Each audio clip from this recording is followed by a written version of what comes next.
नमस्कार, मैं अंजना और आप देख रहे हैं जनहितैषी। आइए शुरुआत करते हैं इस वक्त की बड़ी खबर से। दुनिया में हर कोई विभिन्न उत्पादों का उपभोक्ता है, लेकिन जिस तरह से वे खरीदते हैं वह उनकी क्रय शक्ति को परिभाषित करता है और उनके विक्रेताओं की क्षमता को भी।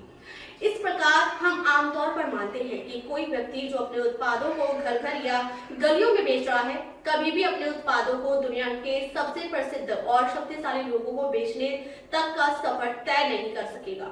लेकिन आपकी यह सोच गलत है। इस दुनिया में कुछ भी असंभव नहीं और न ही व्यवहारिक रूप से कोई सीमा, जब आपके पास इसेंगे कॉर्पोरेट के संस्थापक आसिफ रहमान की तरह दृढ़ संकल्प है।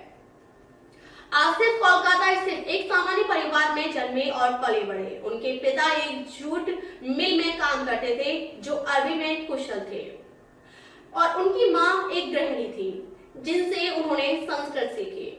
आसिफ ने वर्ष 1988 में कोलकाता विश्वविद्यालय से स्नातक की पढ़ाई पूरी की और नौकरी की तलाश शुरू की। उन्हें इसकी सख्त जरूरत थी।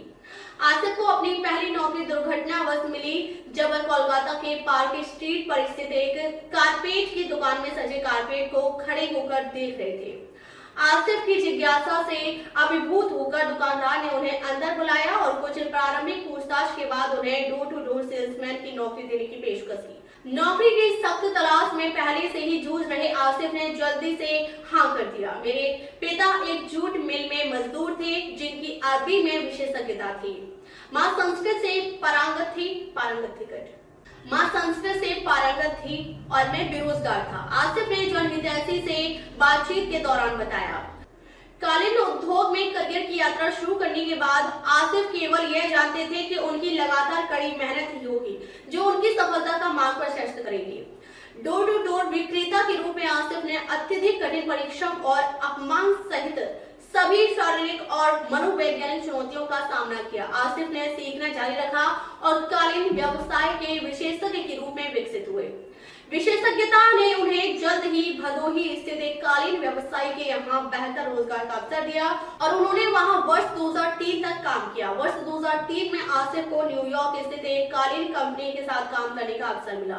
न्यूयॉर्क स्थित कंपनी के साथ 8 साल के अपने लंबे कार्यकाल में आसिफ ने एक अंतर्राष्ट्रीय परिप्रेक्ष्य से कालीन उद्योग में महारत हासिल की और व्यापार में अच्छे संपर्क विकसित किए। इसी दौरान उनके दिल में अपना खुद का व्यवसाय शुरू करने का ख्याल आया और उन्होंने इसेंगे कॉर्पोरेट के बैनर तले अपने सपने की नींव रखी।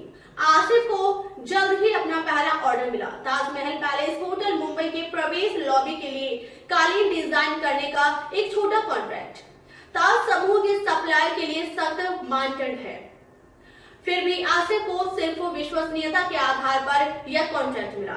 IHCL के अधिकारियों ने आपूर्तिकर्ता की सूची में आसिफ को शामिल करने के लिए विशेष अनुमति ली। अब तक के लिए बस इतना ही। फिर मिलते हैं एक ऐसी ही बड़ी खबर के साथ। तब तक के लिए नमस्कार और देखते रहिए जनहितैषी।